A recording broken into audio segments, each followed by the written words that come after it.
सूरज और प्रकाश बचपन से ही बहुत अच्छे दोस्त हैं।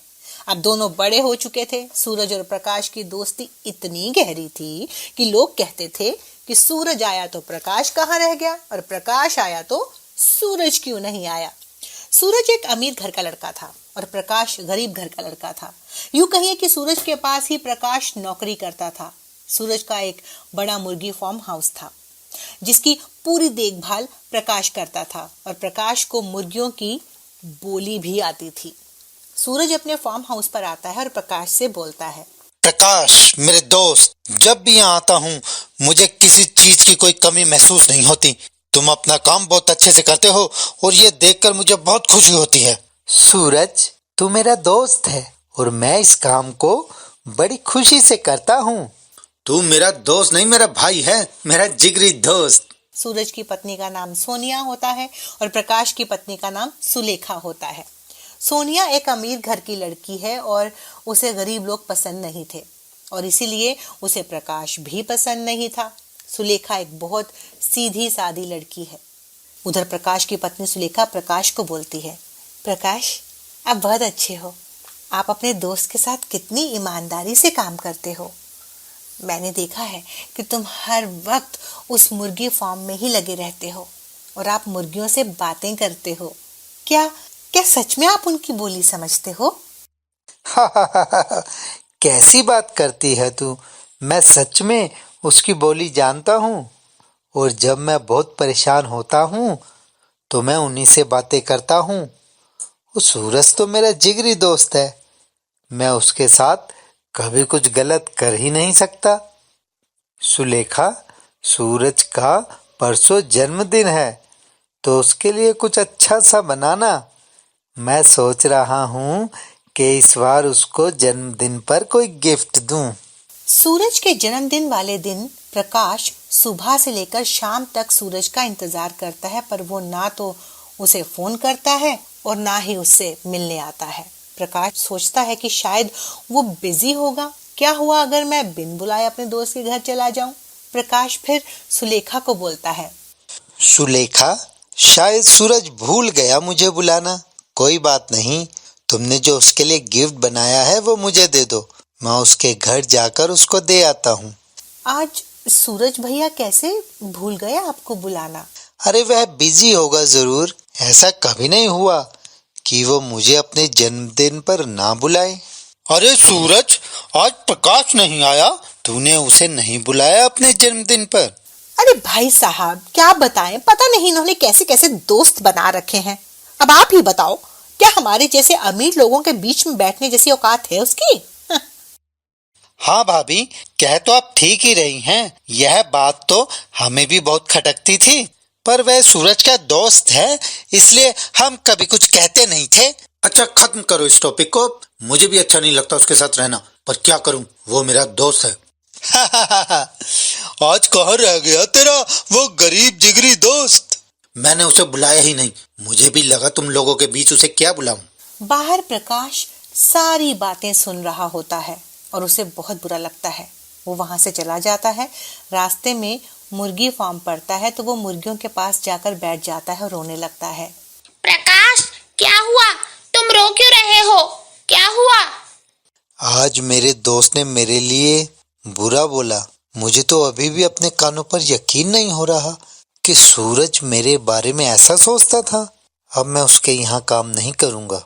और फिर प्रकाश मुर्गी से सारी बातें बता देता है जो वो सूरज के घर सुनकर आया होता है। प्रकाश की बातें सुनकर मुर्गी उसे बोलती है, ये सुनकर मुझे बहुत बुरा लग रहा है। अब मैं क्या करूं?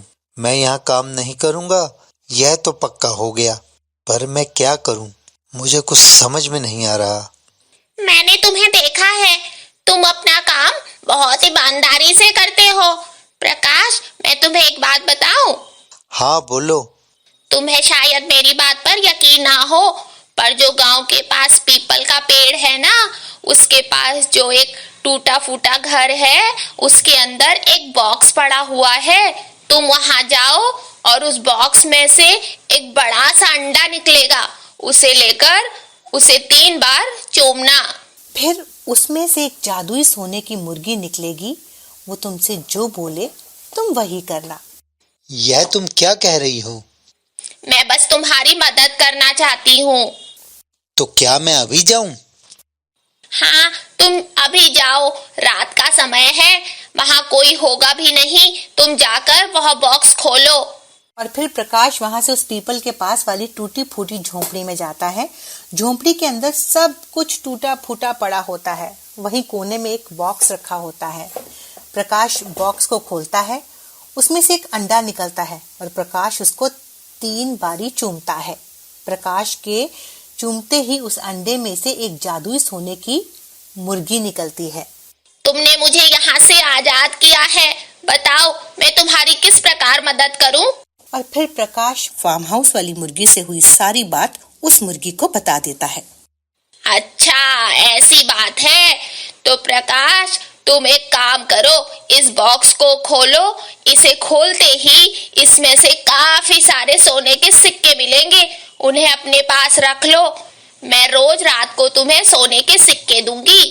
प्रकाश बॉक्स को खोलता है और वो देखता है कि उसमें काफी सारे सिक्के हैं। वो सिक्के लेकर घर की ओर चला जाता है। बड़ी देर कर दी तुमने, क्या पार्टी बहुत देर तक चली? कैसी पार्टी सुलेखा? वह लोग तो मेरी गरीबी का मजाक उड़ा रहे थे और जोर जोर से मेरे ऊपर हंस रहे थे। मैं गरीब हूँ, इसमें मेरी क्या गलती है? और ऐसी अमीरी का भी क्या फायदा जो गरीब की गरीबी के ऊपर ऐसे हंसा जाए। और फिर वो सारी बात सुलेखा को बता देता है और जादुई सोने की मुर्गी की भी। अब प्रकाश रोज रात को सोने वाली मुर्गी के पास जाता और वहां से बहुत सारी अशर्फियां लेकर आता। धीरे धीरे प्रकाश अमीर होने लगा। सुरेश, तुमने देखा प्रकाश कितना अमीर हो गया? क्या मैं ना कहती थी कि वो फार्म हाउस से अंडे चुरा चुरा कर पैसे इकट्ठे कर रहा है? हाँ, बहुत बड़ा धोखेबाज निकला। रात को सूरज प्रकाश को पीपल के पास वाली झोंपड़ी में जाते हुए देख लेता है। बाहर से वो देखता है कि प्रकाश अंदर बॉक्स में काफी सारी अशरफियां ले रहा है और एक सोने की मुर्गी वहां पर बैठी हुई है। अरे, इसके पास तो सोने की मुर्गी है। अच्छा, तो यहाँ से इतना सोना ले जाकर ये अमीर बन गया।